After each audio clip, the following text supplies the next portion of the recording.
Between 1939 and 1945, millions of soldiers found themselves in a position they never imagined. With hands raised and weapons surrendered, they became prisoners of war. This is their story. World War II saw approximately 35 million men taken prisoner. Some spent weeks in captivity, others endured years. Their experiences varied dramatically depending on one question: who captured them? Today we'll explore what daily life was truly like behind the barbed wire. The food they ate or didn't eat, the shelters they built, the rules they followed, and how they survived day after day in a world where their fate rested in the hands of their enemies. The moment of capture was terrifying. Soldiers who had been trained to fight suddenly had to learn to surrender. Some were captured after fierce battles, wounded and exhausted. Others were surrounded with no way out. What happened in those first hours often set the tone for everything that followed.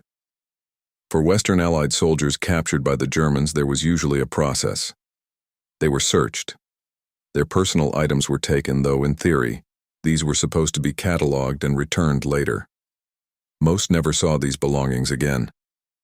German captors would ask for name, rank, and serial number. Under the Geneva Convention of 1929, this was all a prisoner was required to give. Many German officers, especially those from the regular Wehrmacht, understood and followed these rules. After initial processing, prisoners were moved to collection points. These journeys could take days or weeks. Men marched on foot, often without adequate food or water. They slept in fields, in barns, wherever their captors stopped for the night. But not all captures were the same. On the Eastern Front, the rules were different. When German soldiers fell into Soviet hands, or Soviet soldiers into German hands, the Geneva Convention meant little. The war between Germany and the Soviet Union was fought with brutal intensity, and prisoners on both sides suffered terribly from the very beginning. Japanese forces in the Pacific had their own code. To them, surrender was deeply dishonorable. Japanese soldiers were taught to fight to the death rather than be captured. This belief extended to how they viewed enemy prisoners. If you surrendered, you had forfeited your right to respect or decent treatment. Once prisoners reached permanent camps, they entered a strange new world. A world of waiting, of boredom punctuated by hunger, and of men trying to maintain their humanity in inhumane circumstances. German camps for Western Allied prisoners were called Stalags for enlisted men and Oflags for officers. These camps were built according to a pattern: rows of wooden barracks surrounded by double fences of barbed wire. Guard towers stood at intervals, searchlights scanning at night. Inside each barracks, men slept on wooden bunks, often 2 or 3 tiers high. In a room meant for 50 men, there might be 80. Space was scarce. Privacy was non-existent. A typical barracks had a small stove in the center for heat. In winter, prisoners huddled close to it. Fuel was rationed carefully. Men in bunks furthest from the stove shivered through the night, wrapped in thin blankets, wearing every piece of clothing they owned.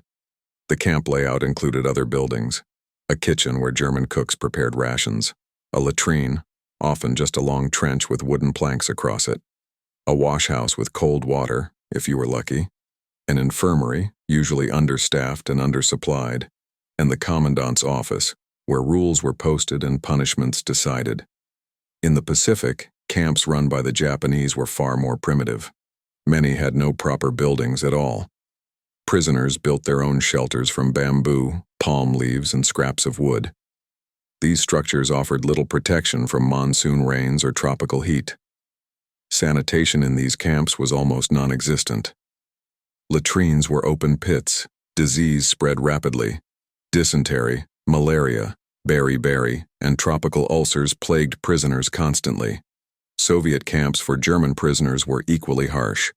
Prisoners lived in crude barracks in Siberia and other remote regions, where temperatures could drop to 40 below zero. Many camps were simply labor camps where prisoners worked until they died. Life in a POW camp followed a rigid routine. Every day looked much like the one before. In German camps holding Western prisoners, the day began early. At dawn, a whistle blew or a guard shouted. Prisoners had minutes to dress and stumble outside for roll call.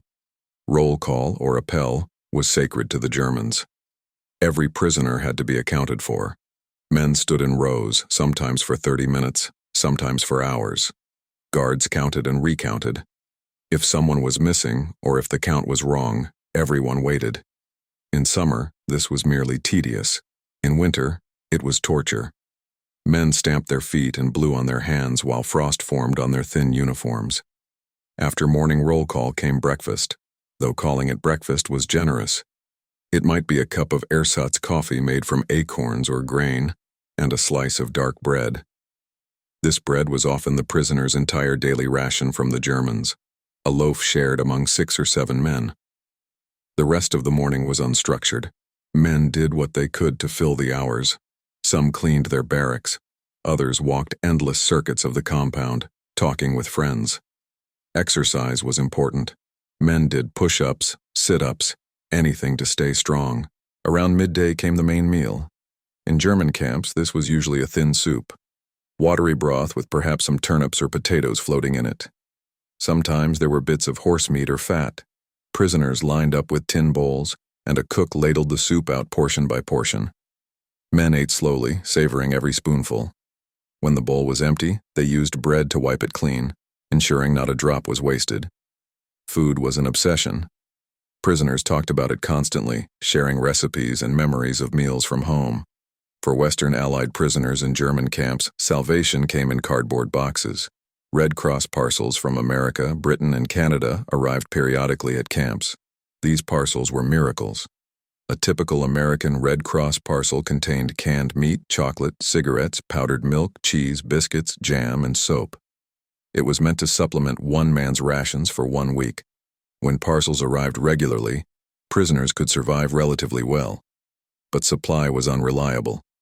Sometimes weeks or months passed between deliveries.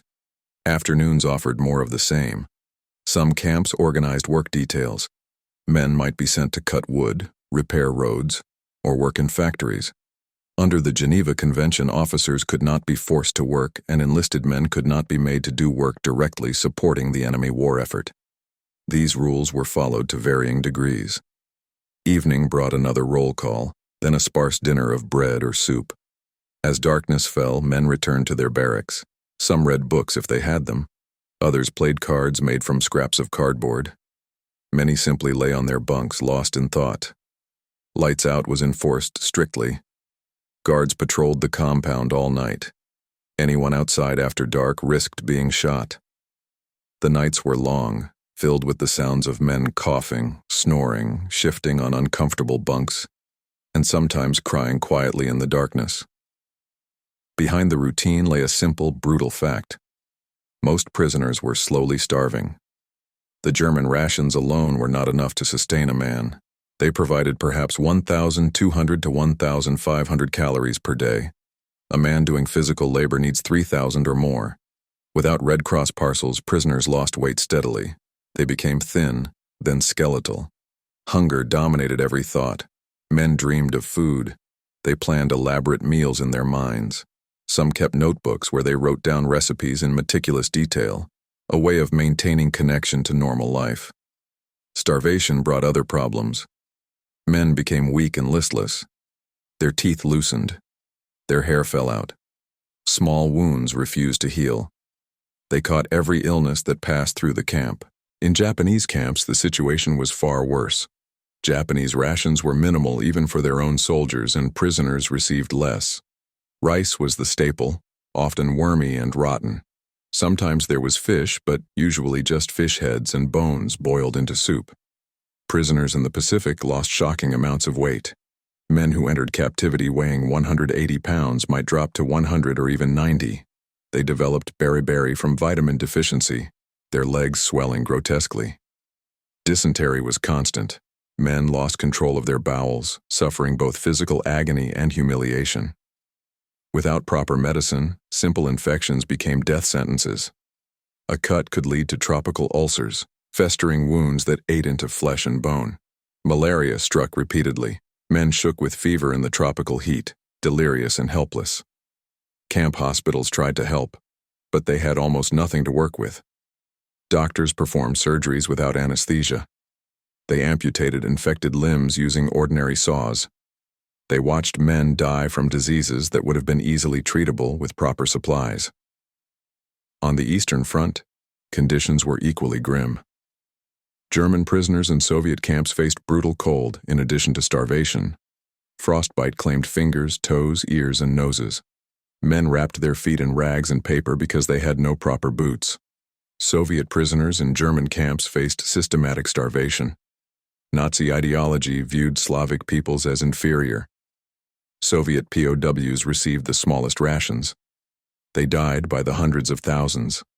In some camps, the death rate exceeded 50%. Many prisoners were put to work. The type of work varied greatly depending on who held them captive. In Germany, Western Allied prisoners might work on farms, in mines, or in factories. Farm work was considered the best assignment. Farmers sometimes gave prisoners extra food. The work was hard but not brutal, and men spent days outside in fresh air. Factory work was more dangerous. Prisoners made parts for German industry, always skirting the line of what the Geneva Convention allowed. Some engaged in quiet sabotage, working slowly or making subtle mistakes that wouldn't be discovered until later.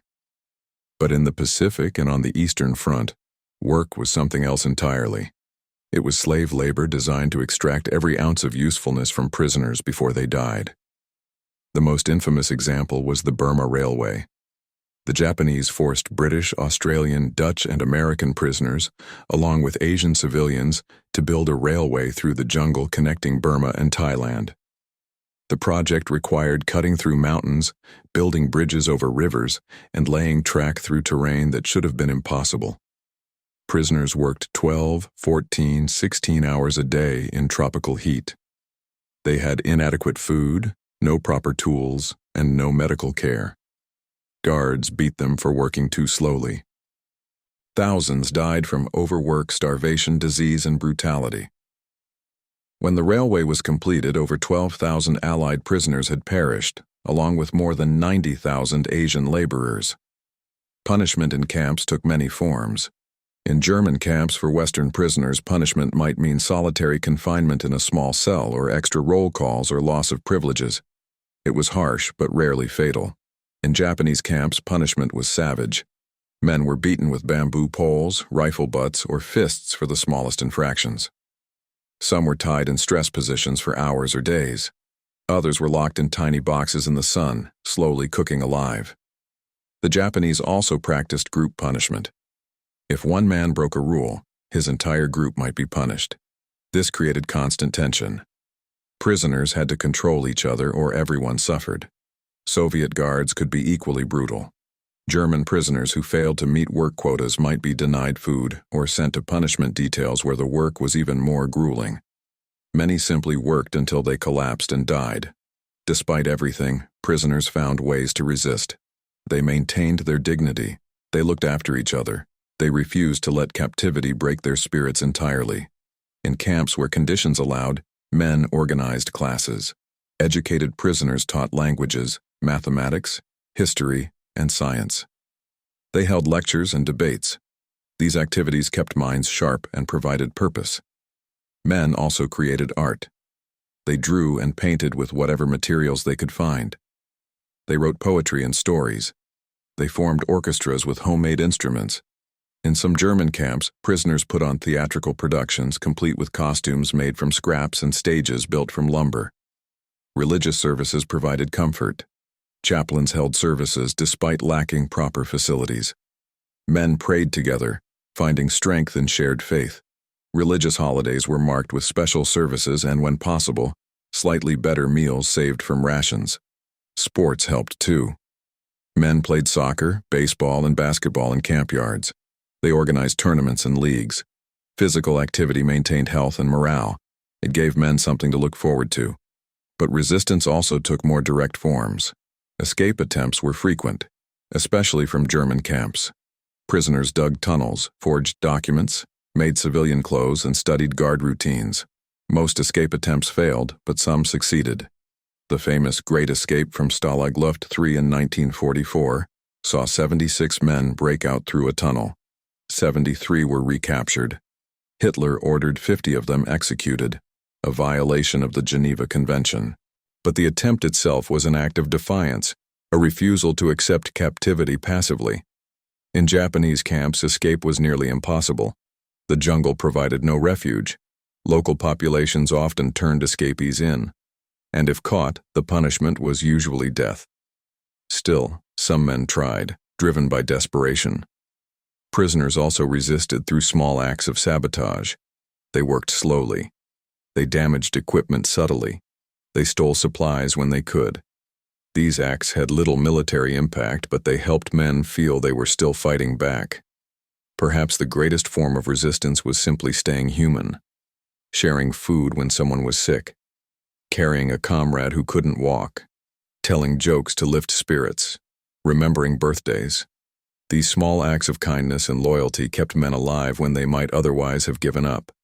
The end came at different times for different prisoners. Western Allied prisoners in Germany were liberated in 1945 as Allied armies advanced. Some camps were freed by Americans, others by British or Soviet forces.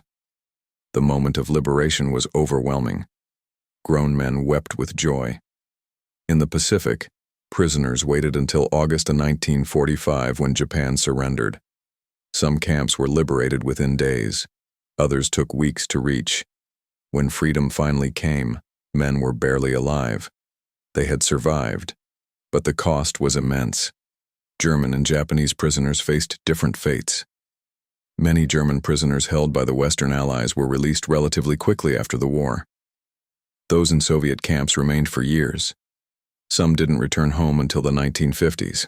Many never returned at all. Japanese prisoners were fewer in number because Japanese soldiers so rarely surrendered. Those who did were often held for years, working to rebuild what their nation had destroyed. The experience of being a prisoner of war left permanent scars.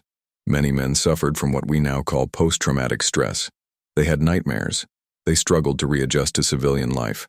They carried guilt for surviving when others hadn't. But they also carried something else. A deep appreciation for freedom. A bond with fellow prisoners that lasted a lifetime. And a determination to tell their stories, so that we might understand the true cost of war. Millions of men endured captivity during World War II. Their experiences remind us that in war, suffering extends far beyond the battlefield.